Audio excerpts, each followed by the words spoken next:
기분 좋죠? 기분이 좋은 사람도 있긴 있네요.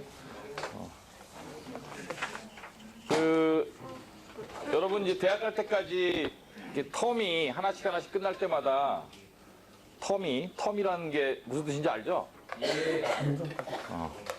텀, 1번 용어, 2번 기간, 3번 학기, 4번 조건, 5번 관점 이런 의미를 갖고 있는 단어인데 여기서는 이제 기간, 하나의 기간이 끝날 때마다 그 정리를 하고 다음 스텝을 설계를 하고 그죠?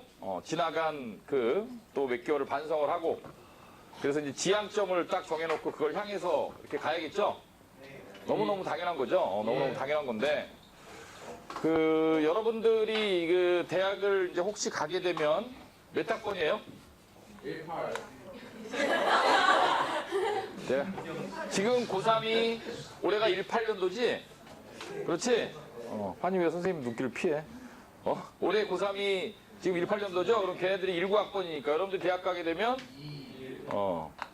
그래서 요새 언론에 보면 신문이나 방송에 보면 여러분들이 대학 가게 될 2021학년도 입시에 관해서 굉장히 뉴스가 많이 나와요. 혹시 아세요? 예. 뭐 어떤 얘기를 들었었죠? 정시, 수시, 통합, 비율이 뭐야? 정시 비율과 수시 비율의 뭐 조정, 뭐 이런 얘기 나오죠? 네, 뭐 수능 절대평가 이런 얘기 나오죠? 수능 응시 과목을 어떻게 해야 된다 뭐 이런 얘기 나오죠? 예. 그 발표가 언제 나요? 6월. 8월에 나온다고 지금 발표가 되어 있는 상황입니다. 그래서 8월에 나올 건데 이제 뭐 사실 답은 다 알아요 이미. 그러니까 오늘 이제 여러분들한테 하고 싶은 얘기 중에 가장 중요한 몇 가지 주제가 있는데 이제 그 중에 하나가 뭐 입시제도에 관해서 뭐 이러쿵 저러쿵 많이 나온다고 해서 그거에 너무 예민하게 반응할 필요 없다. 알겠지? 그런 얘기 이제 하고 싶고. 자, 중간고사가 끝났습니다. 여러분들이 1학기 때 1학년 1학기에 있었던 일 중에 제일 중요한 거 몇 가지가 있었는데 일단 3월 모의고사가 있었어요. 3월 모의고사가 있었고 그 다음에 이제 4월에서 5월 초까지 해서 중간고사가 있습니다. 그다음에 형식적으로 이렇죠. 이런 게 있었고 그 다음에 이제 3월달 학기 초에 여러분들이 학교 가면서 이것저것 막 동아리도 들고 막 이것저것 했죠. 네. 그래서 이런저런 학교 활동들이 있었어요. 비교과 활동이라고 하죠. 이 교과와 내신과 상관없는 이런저런 비교과 활동들이 있었어요. 자, 먼저 질문을 한번 던져볼게요. 모의고사가 중요해요? 중간기말고사가 중요해요? 둘 다 중요해요. 둘 다 중요해요는 너무 정치적인 발언이고 선생님 이렇게 말해야 좋아할 거죠? 막 이런 정치적인 발언이고 이거는 굉장히 좀 바보 같은 질문일 수도 있는데 둘 다 중요한데 이 차이점이 있는 거죠. 무슨 뜻이냐면 모의고사는 여러분 대학 지금부터 보는 모의고사가 계속해서 여러분 대학 갈 때까지 누적돼서 기록되는 게 아니죠. 그렇죠? 누적돼서 기록되는 게 아니기 때문에 요번 뭐 3월 좀 못 봤더라도 아무 상관없어요. 그죠? 올해 이제 9월, 11월 아마 2번 볼걸요? 그죠? 민석? 집중? 알겠지? 오랜만에 나타나갖고, 씨. 자, 그래서, 모의고사라는 건, 학생들이 이제 잘못 갖고 있는 생각이요. 그거 어차피 뭐, 대학 갈 때 성적에도 안 들어가는데 뭐, 대충 보죠. 이런 학생들도 있거든요. 예, 그런 학생들은 이제 나가야 돼요, 여기서는. 예, 시험은 대충 보면 안 되고요. 당연히 열심히 봐야죠. 열심히 보고, 결과가 이제 뭐, 어떤 등급, 몇 등급이 나냐 이런 게 중요한 게 아니라, 내가 지금 내보낸다니네. 내보낸다. 왜 이래? 자꾸 건드려. 할 말 있어? 할 말 있어? 열심히 들어. 자, 그래서 끊겼잖아 또 이것 때문에. 뭔 말 하다가. 자, 지금 현재에 여러분들이 특히 이제 국어나 영어 같은 경우에는 범위가 없거든요. 시험의 특징이. 맞죠? 범위가 없는 시험이니까 그런 전범위가 범위가 없는 말 그대로 수능이라는 게 능력평가니까 본인의 수학 능력이 대학에서 요구하는 수학 능력이 어디까지 올라와 있는지를 진단할 수 있는 거의 유일한 자료예요. 모의고사라는 건. 근데 정말 열심히 봐야 돼요. 열심히 보고 분석해야 돼요. 계속. 그러니까 분석한다는 게 무슨 뜻이냐면 뭐 예를 들면 국어가 있다. 그러면 국어의 영역을 보통 이제 한 세 가지로 나누잖아요. 뭐로 나눠요? 화작문, 문학, 독서 이렇게 나누죠. 그렇죠? 이제 화작문이라는 영역이 있고, 그 다음에 이제 뭐 문학이라는 영역이 있고, 그 다음에 이제 독서, 옛날에는 비문학이라고 불렀었는데, 이런 영역이 있어요. 그러면 내가 이번 모의고사에서 이 화작문에서 총 몇 점이 나왔는데 그 중에 내가 어떤 문제를 맞추고 틀렸다. 자, 문학은 영역이 굉장히 많죠. 뭐 현대시도 있고 현대소설도 있고 뭐 고전원문도 있고 고전산문도 있고 있잖아요. 그럼 이제 각각의 영역에서 내가 이제 어떤 영역을 틀렸다. 그런데 이게 내가 그 영역에 대한 이론 공부가 안 되어 있어서 틀린 건지 아니면 문학 자체에 대한 역량이 아직 깔려서 틀린 건지 무슨 말인지 아시겠죠? 그걸 갖다 분석을 해야 돼요. 분석을 계속. 그 다음에 독서 이런 거는 이 독서 영역은 이건 정말 안 늘어요. 늘기가 굉장히 어렵고 여러분 지금 점자 쳐서 풀죠? 그렇죠? 그거를 한 6개월에서 1년 정도 해야 점수가 조금 변해요. 조금. 그래서 이게 눈이 안 보이기 때문에 굉장히 어려워요. 그러니까 예를 들면 수학 같은 공부는 단원이 있잖아. 뭐 요번 그 시험에 뭐 예를 들면 방정식까지 봤으면 다음 시험에 이제 부등식부터 보고 그 다음에 뭐 도형을 배우고 그 다음에 뭐 수화를 배우고 이렇게 진도가 있으니까 뭐가 나가는 느낌이 들잖아.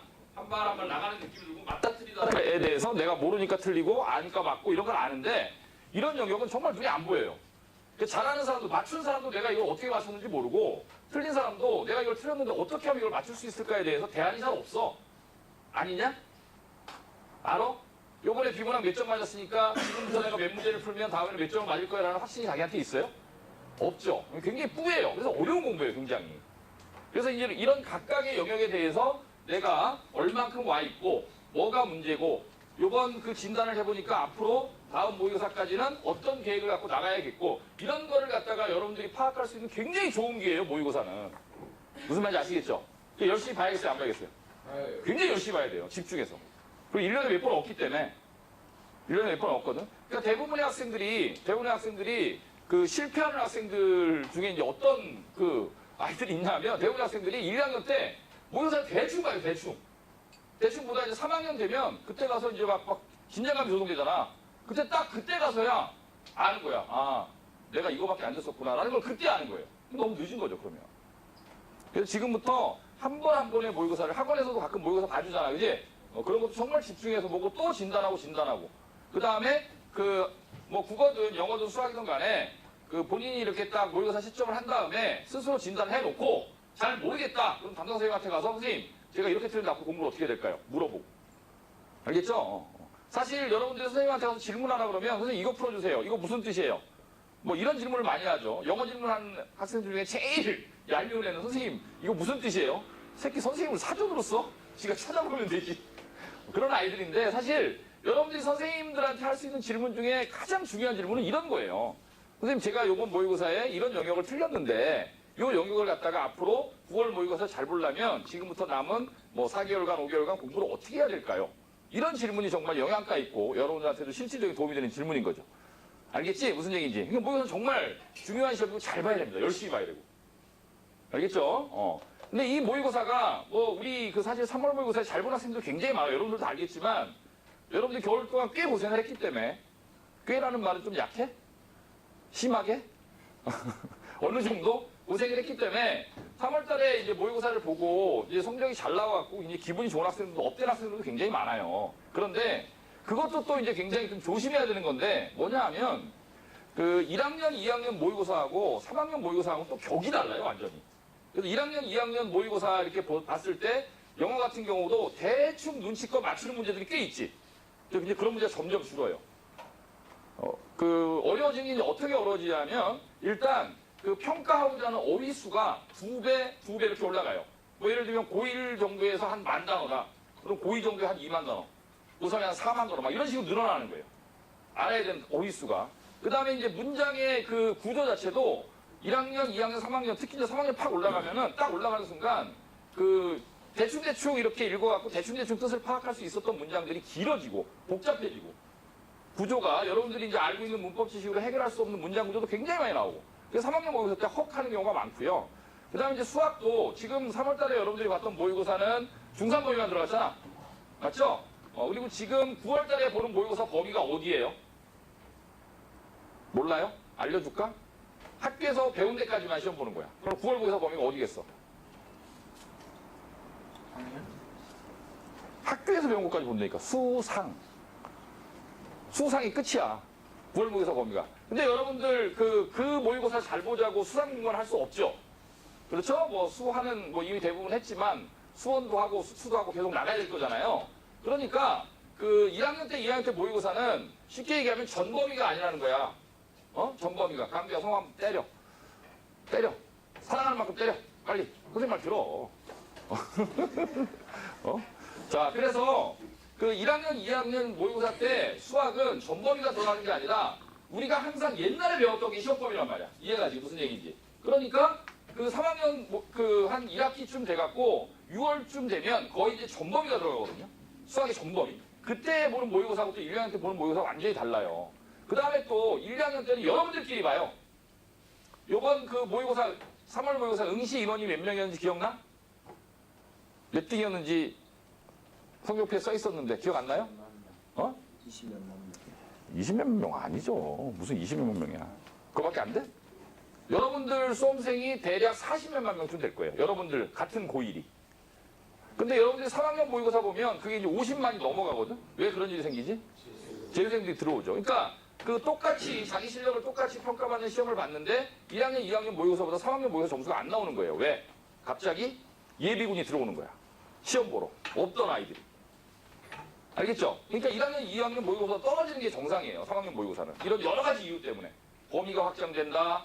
내용이 고난이도로 바뀐다. 시험에 참여하는 이제 숫자가 늘어나는데 잘하는 학생들이 많이 들어온다. 그래서 이제 1학년, 2학년 모의고사보다는 한 0.5등급에서 1등급 정도는 고3 때 떨어질 거다라고 예상하고 공부를 해야 돼. 그러니까 요번에 이제 1등급 받았다고 좋아하는 학생들은 사실은 1등급이 아니라 몇 등급이에요? 사실은 2등급인 거예요. 사실은. 그래서 모의고사를 접근하는 우리의 자세는 항상 원점수 기준으로 생각하면 제일 좋아요.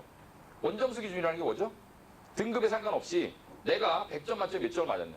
그 다음에 아까 얘기한 것처럼 그 등급이 몇 등급이다를 떠나서 영역별로 국어면 국어, 영어면 영어, 영어도 뭐 있잖아요. 영어도 그 1번부터 17번까지 듣기고 18번 문제는 뭐가 나와요? 목적? 맞죠? 19번 문제는 뭐가 나와요? 보통 지칭 추론 가리키는 것은 그 다음에 뭐 신경 뭐 이런 거 나오죠. 그 다음에 뭐 주제, 요지, 필자의 주장 이런 거 나오죠. 그러면 이제 그 시험 본 다음에 이제 분석하는 거예요. 내가 뭘 틀렸는지, 어디에서 틀렸는지. 그리고 그 틀린 영역만 내가 좀 효과적으로 다음번 모의고사에 그걸 잘 볼 수 있으려면 어떤 계획을 짜야 되는가 이런 걸 또 생각하는 거야. 알겠지? 무슨 말인지 아시겠죠? 그래서 모의고사가 굉장히 중요한 시험이야. 알겠어? 지금 이제 5월이니까 9월 모의고사까지 얼마나 남았어요? 4개월 남았죠? 그렇죠? 4개월 동안 영역별로. 수학은 그냥 지금 나가는 대로 나가면 되고요. 국어하고 영어는 기말고사 공부도 해야 되지만 그거 외에 기말고사 공부를 지금부터 하진 않잖아요. 시작했어? 어제부터? 기말고사? 아니죠? 그렇죠? 지금 이제 모의고사에 포인트를 맞춰놓고 9월, 3월 모의고사 시험지 다시 꺼내서 내가 이제 그 틀렸던 영역들 다시 한번 분석하고 그 영역들을 9월 모의고사 때 어떻게 맞출 건가를 고민하고 아시겠죠? 무슨 얘기인지? 그런 작업을 이제 시작을 해야 되는 겁니다. 자, 모의고사는 그런 특징이 있다. 모의고사는 그런 특징이 있고 그 다음에 이 모의고사라는 게 여러분들이 3학년 때는 어떻게 쓰이냐 하면 수시 정시가 지금 아까 그 성빈이가 얘기한 대로 비율 문제가 막 요새 뉴스에 나오죠. 수시를 몇 프로를 뽑고 정시를 몇 프로 뽑고 막 이런 얘기 나오잖아. 근데 여러분들은 지금 그런 뉴스에 신경 쓸 필요 하나도 없어요. 왜 그러냐 하면 생각해봐. 수시 정시가 뭐 지금 뭐 7대 3이라고 치자. 이게 6대 4로 바뀌었어. 그럼 니네 수시 준비 안 할 거니? 할 거지. 근데 이게 7대 3이고 이게 8대 2로 바뀌었어. 그럼 수능모에서 공부 안 할 거야? 할 거야, 안 할 거야? 어차피 할 거지. 의미 있어? 없어요, 하나도. 그러니까 이런 거 신경 하나도 쓸 필요 없어요. 어차피 수시 준비해야 되고, 수시에서 어떤 전형으로 쓰느냐가 문제인 거고, 지금 있는 그대로 그냥 공부하시면 되는데, 자, 이 모의고사라는 게 3학년 때 이제 뭐가 중요하냐면, 대학은 수시로 가는 게 무조건 유리해요. 왜 유리하냐면, 생각해봐. 자, 수시 원서를 써요. 수시 원서를 고민하기 시작해. 내가 대학에서 이제 그 어떤 대학에 원서를 넣을 것인가를 고민하기 시작해. 그러면 수시하고 정시가 있어. 정시는 뭐만 갖고 가니? 수능만 갖고 가지. 그러면 수시에 어떤 대학을 쓸 건가 고민할 때 기준선을 잡는 게 뭐냐 하면 요거.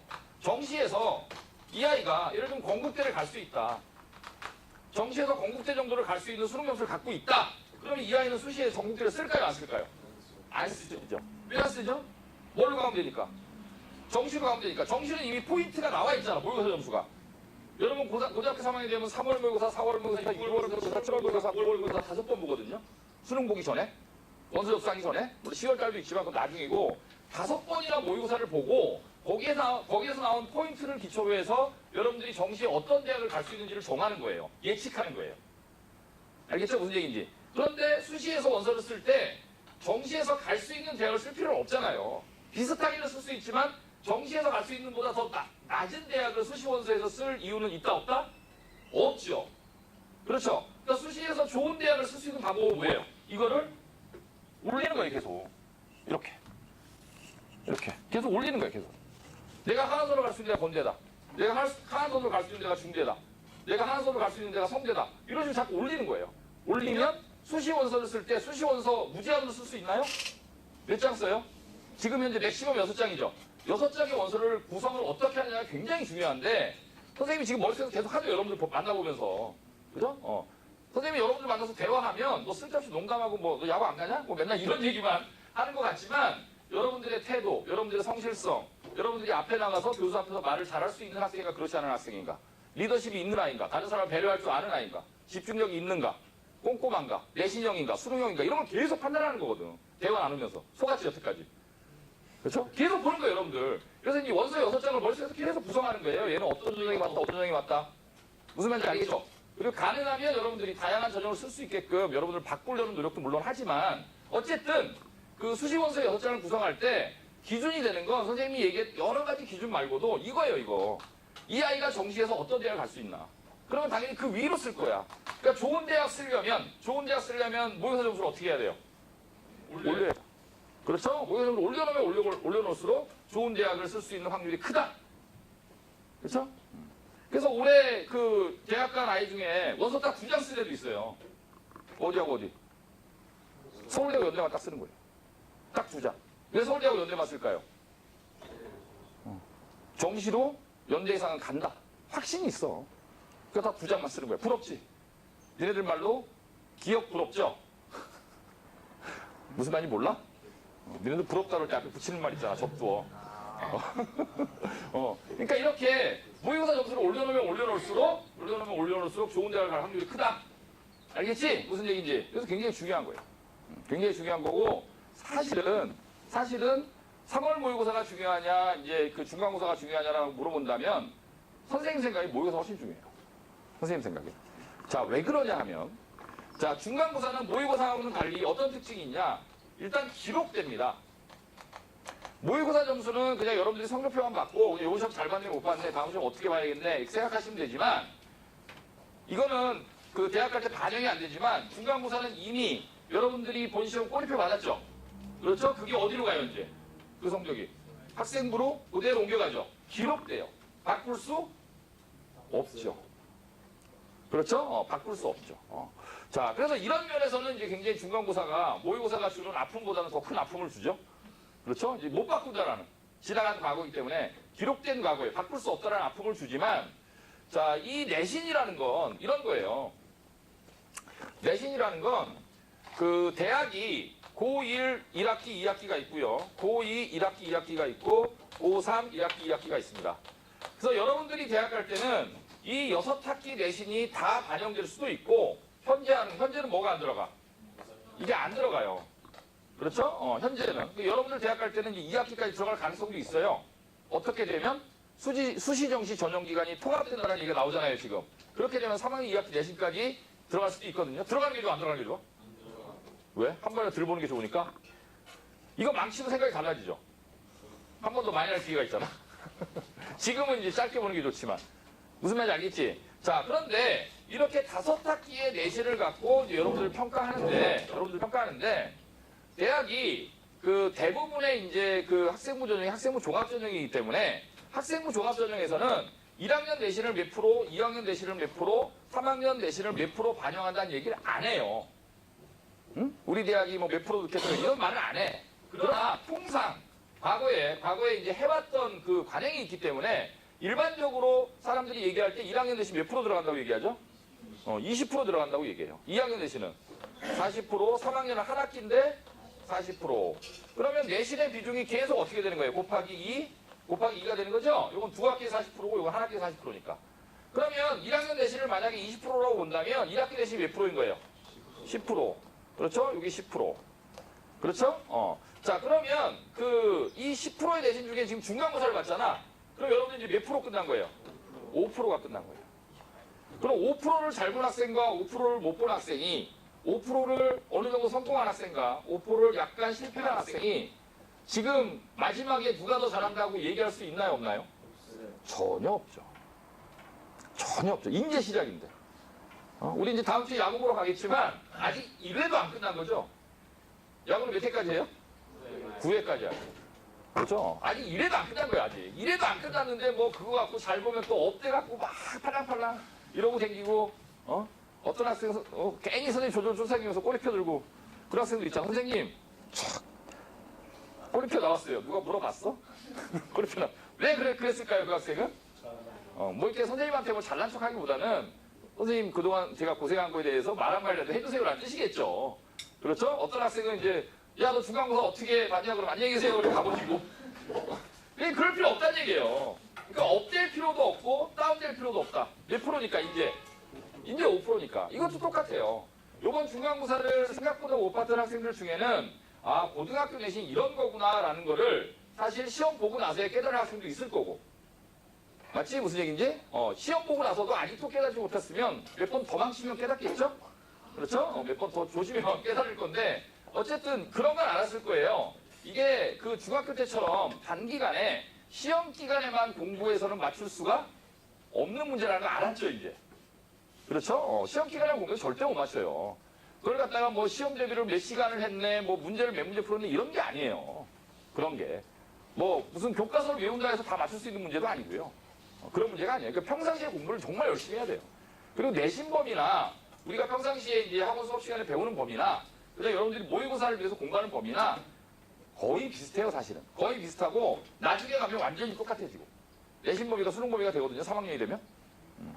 그러니까 뭐 선생님 영어 선생님이니까 영어를 예를 들면 이래요. 고등학교 3학년이 되면 그 중간고사 범위가 있어요. 여러분이 이번에 모의고사 들어갔죠? 그렇지? 제일 많이 들어간 데가 광신이었나? 광신 몇 지문 들어갔지? 26개 들어갔죠? 그렇죠? 그렇게 들어갔을 텐데 3학년 그 아이들 중간고사 보는 거 보면 그 중간고사 범위가 그럼 모의고사 지문 120개예요. 근데 그 120개를 시험 기간 동안에 다 외울 수 있어요? 다 공부할 수 있어요? 내용도 기억이 안 나요, 나중에는. 그러니까 평상시에 공부를 해놓지 않으면 그 내신도 절대 잘 볼 수가 없다. 아시겠죠? 무슨 얘기인지. 그런 거고. 어쨌든 내신의 의미 이런 거다. 그래서 그 지금 5% 끝난 거 같고 너무 일희일비 하지 말고 일희일비라는 말 알지? 한 번 잘 봤다고 좋아하고 한 번 못 봤다고 슬퍼하고 기쁠 희자 슬플 비자야. 한 번 이래. 너무 기뻐하지도 너무 슬퍼하지도 마라.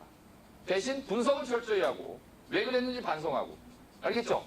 그런 진지함을 가지면 된다라는 얘기고요. 자, 여러분들이 이번에 꼬리표를 보면 어떤 학교는 이제 등급을 설정을 적어준 학교도 있고 어떤 학교는 안 적어준 학교도 있을 텐데 여러분들 계산할 줄 다 알죠? 그렇죠? 몇 프로까지가 1등급이에요? 과목별로 4%까지가 1등급이죠. 몇 프로까지가 2등급이에요? 11%까지가 2등급이죠. 그렇죠? 그러면 그 1등급이라는 거하고 2등급이라는 게 무슨 의미냐를 설명을 해줄게요. 자, 1.5등급을 받았습니다.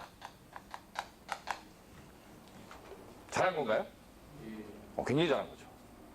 굉장히 잘한 거예요. 지금은 여러분들 학교 가면 막 1.0짜리 몇 명씩 있어요, 학교에. 1.1도 있고 1.2도 있고요. 근데 나중에 가면 갈수록 애들이 계속 잘 보기 어렵지. 잘 봤다 못 봤다 할 거 아니야. 그러니까 이제 나중에 1.0은 정말 이제 초량연물이고 1.1, 1.2는 이제 가끔 학교마다 이제 한두 명 있고요. 대부분이 공부 좀 잘한다 그러면 다 1.4, 1.5 최상위권이에요. 최상위권. 1.5까지가 정말 잘하는 거고요. 1.8 정도 되면 이것도 이제 전교권이죠. 이것도 뭐 전교 한 10등? 그래서 한 2.2 되면 이러면 이것도 이제 반에서는 한 2, 3등, 3, 4등. 잘하는 거예요, 굉장히. 그러니까 이제 2등급이라고 약볼 게 아니에요. 굉장히 잘하는 거예요. 2.5등급? 잘하죠. 자, 이제 각각의 등급이 대학 갈 때는 어떤 의미가 있느냐. 자, 이제 문과가 있고, 이과가 있습니다. 여기는 사실은 1.1이냐, 1.2냐, 1.4냐, 1.4냐, 1.5냐가 중요한 게 아니에요, 여기는. 왜냐하면, 여기는 교과만 보고 뽑는 전형이 없어요. 무슨 말인지 알겠지? 그러니까 내신만 보고 대학에서 뽑질 않아. 왜 그럴까? 여기 상위권 대학이잖아. 윗대학들이잖아요. 여기는 예를 들면 성모고등학교의 1.3등급하고 난강고등의 1.4등급 중에 어떤 애가 잘하는지 판단할 수 없다라고 보는 거죠. 그러니까 다 비슷한 애들이에요, 그냥. 다 비슷비슷한 애들. 그래서 내신이 이제 아주 윗등급에 있는 아이들은 내신만 갖고는 절대 안 돼요. 뭐가 있어야 돼? 다른지 비교과 있어야 돼요. 그죠? 내신보다 이게 더 중요해요, 맨 위에서는. 근데 이게 더 중요하다 그러니까 이거 갖고 대학가는 게 아니라 이게 굉장히 좋을 때는 이게 중요하다는 얘기야. 그러니까 둘 다 잘해야 된다는 얘기지. 무슨 말인지 아시겠죠? 근데 오늘 여러분한테 하려는 얘기는 뭐냐 하면 이게 여러분들 생각만큼 이런 학교에서 얘기를 하면 마치 모든 아이들이 중간고사, 기말고사를 다 잘 보고 학교에서 시키는 비교과 활동들을 열심히 해서 학생부 종합으로 대학을 갈 것처럼 얘기를 해요. 그런데 실제로 문과가 2.2등급이면 자, 문과 2.2등급이면 서울대 갈 수 있어요, 없어요? 연대, 고대, 서강대, 성대, 한대, 중대, 이대 못 가요. 경희대 못 가요. 외대 못 가요. 시립대 못 가요. 건국대 못 가요. 무슨 말인지 아시겠죠? 그러니까 선생님이 여러분들을 좌절시키려고 하는 얘기가 아니라 내신으로 대학을 간다라는 것이 내신을 잘해갖고 대학을 간다라는 것이 정말 어렵다는 얘기를 하는 거예요. 정말 어렵다. 이과는 조금 더 여유가 있어요. 이과는 좀 더 이제 대학이 내려가는데 그래서 실제로 여기까지는 그래도 어떻게 서울권에서 기회올 수 있어. 근데 과를 좀 잘 피해가거나 서울권이니까 꼭 여기가 서울에 있는 대학인지 아닌지 잘 모르겠다 이런 대학들도 있거든요. 그렇죠? 여기는 경기도에 있는 대학인데 서울에 있는 대학보다 좀 좋은 대학도 있고 뭐 이런 대학까지 어떻게 기회 올 수 있다라는 거야. 그러니까 이제 2.5 안쪽으로 만들어 놓는 게 굉장히 중요해. 왜냐면 이게 보험이니까. 알겠지? 아까 수시원서 몇 장 쓴다 그랬죠? 6장을 쓰는데 6장을 전부 다 한 가지 저절로 쓸 이유는 없는 거잖아요. 이걸로 써도 되고 저걸로 섞어 써도 되잖아요. 그러니까 6장의 원서를 구성을 할 때에 하나하나 2개 정도는 보험을 들 수는 있는데 보험이라는 건 뭐야? 내가 딴 건 떨어져도 이건 절대로 안 떨어져. 이게 보험이지. 하나는 꼭 이걸 붙일 거야. 그런 보험을 들 때는 이런 정도의 내신이 굉장히 의미 있는 내신인 거죠. 굉장히 의미가 있어요. 근데 만약에 이게 예를 들면 3으로 넘어갔어. 3, 4, 5 이렇게 갔어요. 이렇게 가게 되면 이때는 좀 정신을 차려야 돼요. 이때는 이게 만약에 선생님이 지금 1학년 중간고사 끝나고 여러분들 데리고 얘기를 하고 있지만 만약에 2학년 1학기가 끝났는데 여기 있다. 내신이. 그럼 판단해야 돼요. 무슨 판단해야 될까요? 내신을 계속 가져갈 것인가 버릴 것인가 판단을 해야 돼요. 버린다는 얘기는 아예 공부를 안 한다는 얘기가 아니라 적당히 하는 거예요. 적당히. 어차피 이걸 대학 못 가니까. 내가 원하는 대학. 대학을 못 가는 건 아니고 대학은 가요. 대학 가는데 어떤 대학을 못 가는 거야? 내가 원하는 대학을 못 가는 거야. 아시겠죠? 무슨 얘기인지. 여러분들이 머릿속에 있는 대학을 못 가는 거예요. 그래서 이 3, 4, 5 정도까지 가게 되면 그런 판단을 해야 돼. 그래서 이 얘기는 3, 4, 5가 되면 그냥 다 끝나니까 지금부터 내신을 죽도록 해라라는 그런 의미가 아니고요. 오해하지 마시고요. 그렇기 때문에 이런 일이 생길 수도 있기 때문에 내신에 올인하는 건 정말 위험하다. 무슨 말인지 알겠지? 그렇기 때문에 보험을 또 들어야 되는 거야. 그죠? 대학을 간다는 건 이제 딱 그 두 가지 원칙 갖고 가는 거거든요. 첫 번째는, 잘 들어. 첫 번째는 내가 원서를 쓸 수 있는 가능성을 많이 만드는 거예요. 어떻게 하면 많이 만들 수 있을까? 내신도 잘 받아놓고, 비교과도 열심히 해놓고, 논술 준비도 열심히 하고, 수능도 열심히 하고, 그럼 내가 대학 갔을 때 카드가 많이 생기죠. 그렇죠? 그래서 이제 내가 원서를 쓸 수 있는 방법을 많이 만들어 놓는다는 거고, 대학생이 여기다라는 거는 없애는 거예요. 두 번째는, 그리고 플랜 A가 무너졌을 때 뭐가 있어야 돼? 플랜 B가 있어야 돼. 그게 무너지면 플랜 C가 있어야 돼. 무슨 말인지 아시겠죠? 그래서 첫 번째 말과 이제 세 번째 말이 똑같은 것 같지만 사실은 약간 달라요.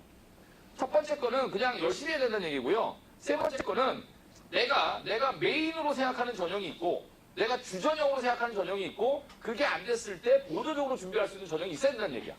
알겠죠? 그래서 내신에만 올인하는 건 굉장히 위험해요. 그럼 내신에만 올인하지 않으면 뭘 해야 되죠? 다른 뭐 논술 전형이나 정시도 생각을 해야 되죠. 그러면 여러분 1학년인데 지금부터 여러분들이 논술 전형이나 정시를 그 준비를 해야 된다고 지금도 논술 문제 풀어요? 물론 문과 아이들은 가끔 문제를 푸는 경우 생기지만 이과 학생도 지금도 논술 문제 풀어요? 풀고는 싶을 수도 있겠지만 절대 못 풀죠.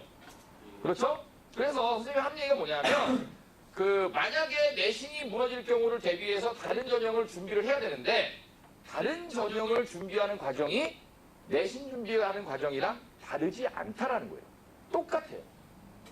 자, 아까 내신 반영 비율 얘기했죠? 그렇죠? 그럼 여러분들이 지금 이 자리에는 이미 2학년 수학을 배우는 학생들이 있어요. 2학년 수학을 지금 공부하고 있다는 거는 뭘 준비하고 있는 거예요? 2학년 내신을 준비하고 있는 거예요, 벌써. 근데 1학년 내신 비중이 높아요? 2학년 내신 비중이 높아요? 2학년 내신 비중이 높으니까 1학년 내신 비중이 낮은 1학년 내신보다는 그거에 올인하기보다는 1학년 건 겨울방학 때도 하고 지금도 하고 있으니까 2학년 걸 앞서서 준비하는 거예요. 그러면 2학년 내신이 더 좋아질 가능성이 크겠죠? 그렇죠? 무슨 말인지 아시겠죠? 그 다음에 두 번째 그 이과학생들 선생님이 뭐 문화생지 이런 걸 막 나눠서 시키고 있지. 그렇죠? 여러분들 하다가 문화생지 시켜놓으면 하다가 툭 하고 튀어나오죠. 튀어나오면서 뭐라 그러죠? 여러분들이? 어려워요. 못하겠어요. 이런 말 하거든요. 그죠? 빠져나온 학생들 많이 있죠 벌써. 그렇죠? 화학 어려워요. 못하겠어요. 물리 어려워요. 물리는 저랑 안 친해요. 그렇죠? EUS 어려워요. 뭐 이상한 거 가르쳐요. 뭐 이런단 말이야. 자 그렇게 한 발 한 발 뒤로 물러나요. 근데 지금 여러분들한테 이제 물리나 화학이나 생명과학이나 지구과학을 가르치는 건 비교과 준비도 하고 장기적으로는 수능 준비도 하고 하지만 지금 여러분들이 배우는 문화생지가 내신으로 언제 나타나죠? 2학년 때 나타나요. 2학년 때. 지금 우리 학원 학생들이 과학을 굉장히 잘 봤어요. 아마 우리 학원 학생들의 지금 그 요번 고1 과학 그 등급 평균을 내면 아마 1점 얼마일 거예요. 아마도. 굉장히 잘 봤어요. 잘 볼 수밖에 없어요. 왜냐하면 여러분들이 공통과학을 통합과학을 언제 처음 했어요? 7주 때는? 7주 때는? 기억이 안 나요 벌써? 7주 때부터 했죠 과학을. 겨울방학 때 했죠. 그렇죠? 그 다음에 이제 중간고사 보기 전에 또 했죠. 이만큼 과학을 학원에서 계속 뭐 사이언스 데이 해가면서 그 동생한테 질문해가면서 그 시험 대비할 때 마지막으로 다시 점검하고 이만큼 공부한 아이들이 거의 없어요. 여러분들이 학교 가보면 알 거예요. 거의 없기 때문에 웬만한 아이들이 시험을 다 잘 볼 수밖에 없어요. 그런데 문화생지는 똑같죠. 여러분들이 지금 이과하는 학생들이 1학년 때 문화생지를 해놓고 예를 들면 그냥 한번 씩 보고 여러분 중학교 때 중학교학원에서 문화생지 배운 학생들 그러고 왔잖아. 씩 보고 왔지. 근데 시험 보면 다 틀리죠. 그렇죠? 하긴 했는데 문의만 한 거니까. 그렇게 공부하는 게 아니라 정말 그 다른 통합과학 공부하듯이 수학 공부하듯이 1학년 때 문화생지 공부를 한 번, 뭐 더 많이 한 학생들은 두 번 이렇게 공부해놓고 가면 2학년 때 내신은 굉장히 쉽겠죠. 다른 학생들에 비해서. 무슨 말인지 아시겠죠? 이과 학생들은 1학년 내신은 정말 그 빙산일각이에요. 이과 학생들은 진짜 싸움이 2학년 때부터야. 왜 그러냐면 이과는 어느 대학이든지 간에 국어 영어 내신보다는 국어 영어 국사사회 내신보다는 이과는 수학과학 내신을 많이 반영해요. 당연히. 왜 그렇죠? 영어를 못하는 애는 가르칠 수 있어요. 좀 답답해서 그렇지. 수학을 못하는 애는 가르칠 수 없어요. 그러니까 안 뽑아요. 무슨 말인지 이해가? 예를 들면 여러분 이제 기계공학 이라는 이제 공대 이제 가장 정원이 많은 과가 있습니다. 기계공학과 교수는요 절대로 안 뽑는 학생이 두 부류의 학생이 있어요. 어떤 학생이에요? 수학을 못하는 학생과 물리를 못하는 학생. 절대 안 뽑아요. 목숨을 걸고 안 뽑아요. 왜 안 뽑죠? 못 가르쳐요. 걔를 가르치려면 대학 교수잖아요. 여러분 대학교 교수라는 직업이 굉장히 좋은 직업이라는 사실 알아요? 왜 좋죠? 완전 슈퍼갑이에요. 슈퍼갑이라고. 정말 아무런 그런 제한이 없고요. 뭐 제한이 아예 없지는 않지만 거의 없고요. 그 다음에 학생들을 자기가 가르치는 학생들을 딱 보잖아요. 딱 보잖아. 그래서 너 딱 가르치고 싶은 애들만 골라서. 알겠지? 경쟁률은 어차피 몇십 대 1인데 뭐. 그렇지? 이제 거기에서 이과인데 예를 들면 기계공학과다. 그러면 기계공학과 교사가 절대로 안 뽑는 학생은 수학 못하는 학생 절대로 안 뽑습니다. 왜? 가르치기 힘드니까. 막 수업하고 있는데 대학에서 수업하잖아요. 막 수업하고 있는데 아이가 수학을 못해. 야 이 새끼야, 너 이거 미분계수 못 구해? 그러면서 갑자기 미분을 가르쳐요? 물리를 가르쳐? 갑자기 토크를 가르쳐? 대학 교수가? 그런 거 안 해요. 그러니까 대학 와서 공부를 할 수 없다고 판단되는 학생 절대 안 뽑아. 근데 그게 이과에서는 수학과학이야. 이해가지 무슨 얘기인지. 아시겠죠? 선생님이 대학교 딱 갔는데 1학년 때, 야, 선생님 전공 뭐 했죠? 선생님 전공 역사 했거든요. 처음에 대학교 딱 갔는데 1학년 때 내가 여기를 미쳤구나. 여기를 내가 왜 왔지? 이런 생각을 했는데 왜 했냐면 한국사를 배우잖아요. 역사학과. 한국사를 딱 배우는데 교재가 딱 있는데 교재가 조선 후기에 한 마을의 민정문서예요. 조선 후기의 한 마을에 그 마을의 현재 상황 뭐 이렇게 무슨 밭이 뭐 얼만큼 있고 뭐 소가 몇 마리 있고 사과나무가 몇 그루 있고 세금을 작년에 얼마를 걷었고 나이가 몇 살인 사람이 그게 친절하게 한글로 돼 있을까요? 뭘로 돼 있을까요? 한자로 돼 있죠. 인쇄된 한자일까요? 손으로 쓴 한자죠. 무슨 말인지 알죠? 그걸 갖고 수업을 하는 거예요. 그러면 한자를 모르는 학생은 그 수업을 들을 수 없죠. 서양사 수업을 들어갔더니 교재를 딱 주는데 마찬가지예요. 중세 때 교회에서 만든 책이에요. 프린트. 한 40페이지짜리 책. 영어가 언제 때 영어야? 중세 영어예요. 그래서 그 역사에서 제일 먼저 해야 되는 게 이제 과거 사실에 대한 해석이잖아요. 과거에서 사실 이해를 해야 되잖아. 근데 우리나라의 과거 사실 이해를 하려면 뭘 알아야 돼? 한자를 알아야죠. 서양사를 알려면 뭘 알아야 돼? 최소 영어를 알아야 되고요. 더 많이 하려면 독어나 프랑스어를 알아야 되고요. 더 많이 하려면 라틴어를 알아야 돼요. 무슨 말인지 이해 가시죠? 그러니까 그런 걸 한자를 못하고 영어를 못하는 학생을 뽑아 안 뽑아? 안 뽑아요 절대. 절대 안 뽑아요. 이런 거라는 거예요 대학이라는 게. 무슨 말인지 아시겠죠? 그래서 여러분들이 지금 이 얘기를 선생님이 왜 하냐면 1학년 때는 아니 계열이 불분명하고 여러분들이 대학 가서 공부할 걸 선택해서 공부하는 게 아니잖아. 그러니까 1학년 때 배우는 과목보다는 본인의 전공과 훨씬 더 밀접한 관련이 있는 그런 과목들을 언제부터 배우게 되는 거예요? 2학년 때부터 배우게 되겠죠? 그렇죠? 수학도 그렇고 과학도 그렇고 이런 공통적으로 고1 때 배우는 수학이 아니라 이과에 2학년 때 배우는 그 수학이 진짜 수학인 거죠. 그렇죠? 그 다음에 이제 문과도 마찬가지예요. 문과도 여러분들이 2학년 때 배우게 될 이과의 가장 큰 차이점은 사회인데 사회 과목이 뭐가 있어요? 정치, 경제, 그러니까 정치까지 그 다음에 경제, 그 다음에 윤리학이 뭐예요? 윤리와 사상, 이건 철학이에요. 그 다음에 생활윤리, 생활과 윤리, 그 다음에 사회문화, 그렇죠? 그 다음에 세계사, 그렇죠? 그 다음에 지리학, 이런 것들이죠. 자, 이런 것들을 선택하게 돼 있죠. 그런데 대학에서 여러분들이 수능은 문과학생들 선택해서 보지만 대학에서 학생들을 선발하는 그런 교수들은 여러분들이 윤리와 사상을 선택했는지 국가정치를 선택했는지 세계지리를 선택했는지 알아요? 몰라요? 몰라요. 그럼 여러분들한테 우리나라 사회에 관한 걸 물어볼 때 너 선택 과목 뭐야? 라고 해서 친절하게 그걸 물어봐 줄까요? 아니요. 다 물어봐요. 아무거나. 정치, 경제, 사회, 문화, 역사, 철학, 종교, 예술 아무거나 다 물어봐요. 그러니까 문과학생들은 이런 거예요. 이과학생들은 공부할 게 정해져 있고요. 바빠요. 할 게 많고요. 문과학생들은 공부할 게 없어요. 왜? 전범이니까. 그래서 문과학생들은 뭘 해야 되죠? 책 읽어야 돼요. 책 읽고 신문 읽고 선생님이랑 대화 나누고 계속 사회에 대해서 대화 나누고 그렇죠? 우리 야구장 가면 무슨 얘기예요? 야구장 가면 야구라는 스포츠가 가장 자본주의적인 스포츠라고 얘기를 하거든요. 왜? 우리나라의 독재 권력은 왜 야구라는 스포츠를 만들었을까요? 왜? 그렇죠? 왜 야구라는 그 종목이 전 세계적으로 축구만큼 퍼지지 않고 특정 나라에서만 그 인기가 있을까요? 지금 선생님이 얘기한 것 중에 뭐 있어요? 자본주의적인 스포츠다, 경제죠. 왜 독재 권력이 야구를 만들었을까? 정치죠. 무슨 말인지 아시겠죠? 왜 어떤 특정 지역에서만 야구가 발달할까? 여기엔 지리적인 요인도 있고 경제적인 요인도 있어요. 이런 것들을 무슨 얘기냐면 하나의 사회 현상을 보면서 그 사회 현상을 정치적으로, 경제적으로, 지리적으로 다 해석할 수 있어야 그게 뭐야? 문과생인 거예요.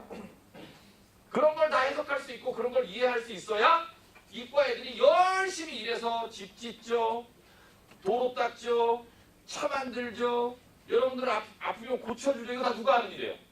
다 이과 하는 일이에요. 문과 애들은 뭐예요? 걷죠, 산책하죠, 머릿속으로 시 쓰죠. 그렇죠? 무슨 말인지 아시겠죠? 그러니까 이과 애들이 열심히 만들어 놓은 이 사회에 필요한 문명의 이기들을 이과 아이들은 마음껏 향유하는 권리를 가지는 반면에 이과 애들은, 문과 애들은 뭘 해야 되는 거야? 이 사회가 앞으로 어떻게 나가야 되고 이 사회가 갖고 있는 현재의 문제를 어떻게 해결해야 되고 그거에 대한 답을 줘야 되는 거야. 얘가 무슨 얘기인지? 그러면 뭘 해야 돼? 책을 읽어야 돼. 신문을 읽고. 문과 손 들어봐. 문과. 오. 문과. 어떻게 살아야 되는지 알겠어? 어떻게 살아야 되는지 알겠어? 그래서 선생님이 계속 그 다른 학원에서는 안 하는 수업들을 계속 하잖아요. 계속 여러분들 뭐 했어요? 이 클래스 수업 들었죠? 지금 문과 학생들도 농구선 수업 선생님이 계속 하라 그러죠? 그 이유가 다 그런 거예요. 그런 학생이 안 되면, 문과적으로 똑똑한 학생이 안 되면 대학에서 절대 안 뽑아요. 아무리 내신이 좋고 아무리 학생부가 화려해도 문과적으로 똑똑한 학생, 정치, 경제, 사회, 문화, 아까 얘기했죠?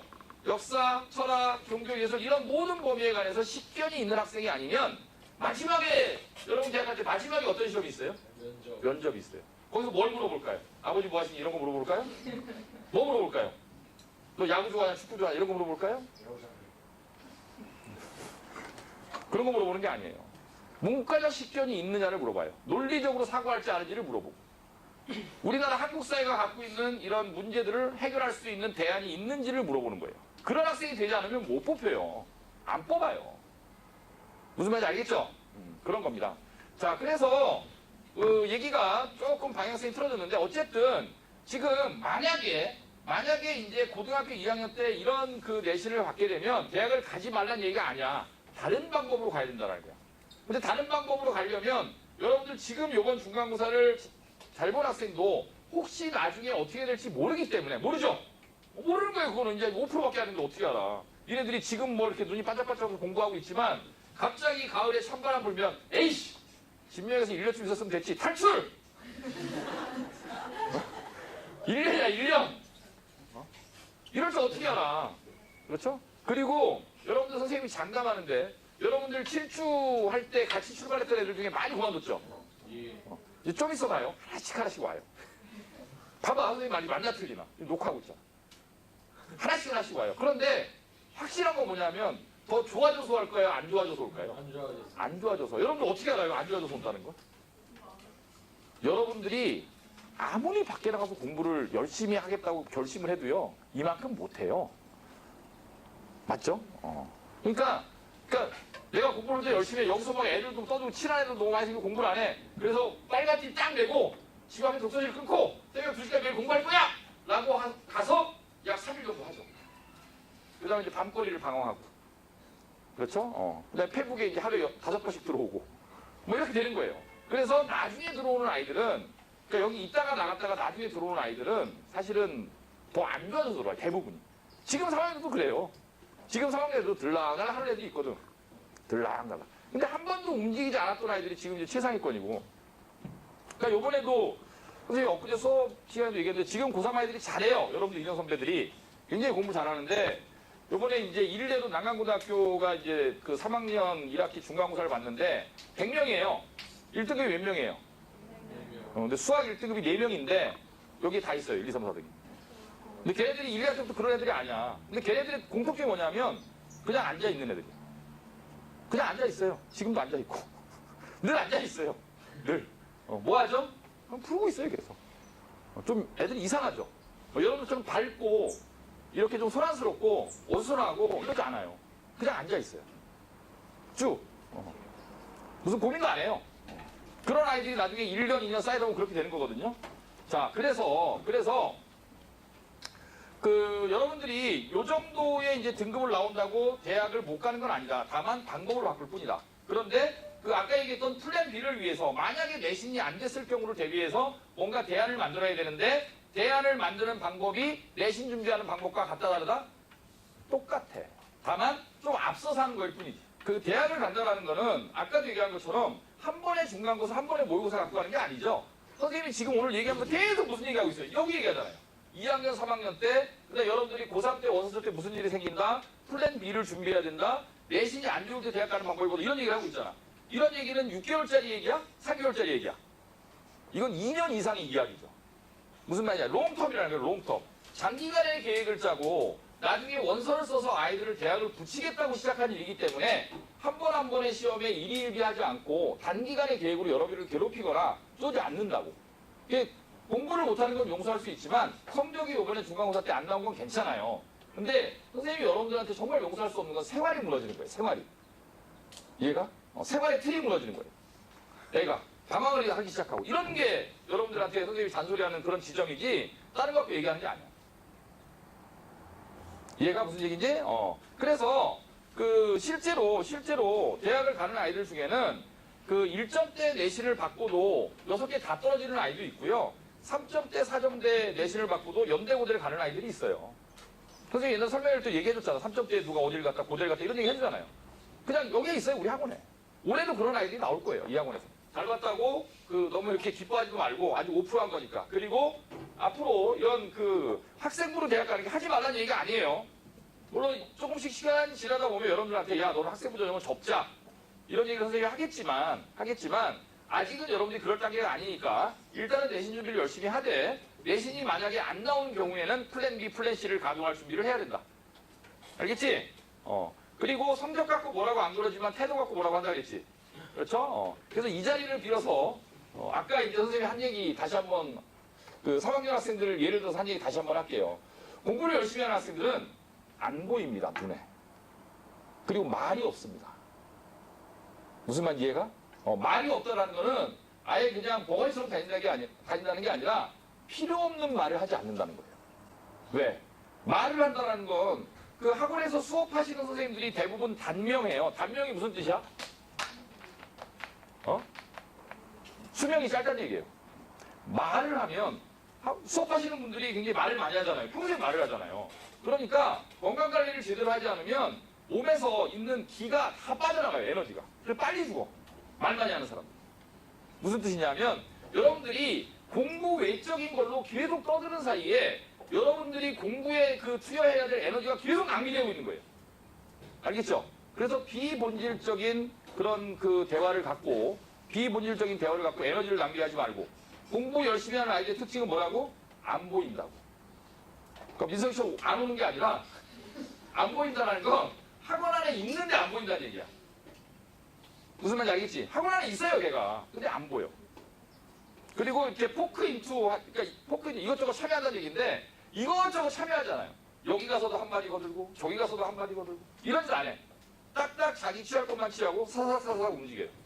무슨 말인지 알겠지? 그 다음에 비본질적인 거 갖고 이렇고 하지 않는다는 게 여러분 수학반 바꿨죠?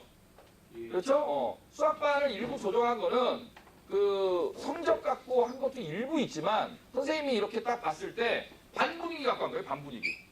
여러분들 지금 아마 하고 나서 여러분들이 얻은 여러 가지 것 중에 옆에 있는 소중한 친구들도 여러분들이 얻은 자산일 거예요. 맞죠? 친해지면 친해질수록 선생님은 아주 잔인하게 찢어놓을 겁니다. 무슨 말인지 아시겠죠? 계속 찢어놓을 거예요, 니네들.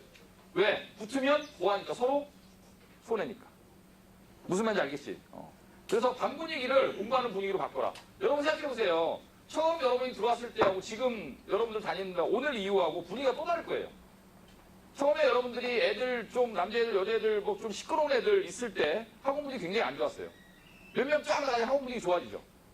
좋아지잖아요, 사실. 그렇게 만드는 거예요, 또. 그런데 여러분들이 남아서 여러분들이 혜택을 보는 학생일 수도 있고 여러분들이 다른 아이들의 공부 분위기를 위해서 나가줘야 되는 애들이 될 수도 있는 거야. 섬뜩하지? 무슨 말인지 아시겠죠? 그러니까 진지하게 공부하세요. 자꾸 쓸데없는 말 하지 마. 비본질적인 거 갖고 말 만들지 말고. 아시겠죠? 무슨 얘기인지. 비본질적인 거라 그랬어요, 분명히. 여러분들 공부와 관련된 거, 진학과 관련된 거, 여러분들의 학교 생활의 고민, 그 다음에 여러분들이 성장해서 가질 수 있는 여러 가지 고민, 이런 고민들 상담해달라고 얼마든지 해주지만 굉장히 비본질적인 거. 선생님 제가요, 선생님 제가요, 뭐 이런 거. 그런 짓 하지 말고 공부하라서 공부하시고. 알겠죠? 공부하라서 공부하시고 열심히 하시고 진지하게 사시고. 알겠죠? 그래서 수시정시 아까 얘기한 대로 뭐예요? 비율이 준다는다. 이건 여러분들한테는 크게 중요한 일이 아니다. 그 다음에 그 학생부 전형으로 모든 아이들이 대학을 다 가는 일이 안 생긴다. 그러니까 그런 환상은 깨라. 그 다음에 수시정시가 통합된다 이런 얘기도 아직 여러분들한테는 여러분들의 학습 계획에 영향을 주는 그런 문제가 아니기 때문에 상관없고요. 그 다음에 수능 절대평가 얘기도 나오죠. 수능 절대평가 여러분들 생각해 보세요. 여러분들이 만약에 지금 그 영어를 모의고사를 봤는데 92점이 나왔어요. 그러면 나 1등급이니까 영어 공부 안 해. 말이 돼요, 안 돼요? 왜 그 92점이 언제 밑으로 내려갈지도 모르죠. 그렇죠? 그럼 수학은, 국어는 똑같겠죠? 그러니까 이제 수능 절대평가라는 것도 지금 1학년 때 여러분들이 공부하는 거에는 전혀 영향을 끼치잖아요. 어차피 과정에 있기 때문에. 그러니까 여러분들한테 지금 언론상에서 떠들어야 여러 가지 이슈는 사실은 큰 의미가 없어요. 그러니까 흔들리지 마세요. 알겠죠? 쓸데없이 흔들리지 말고. 이해가시죠? 무슨 얘기인지?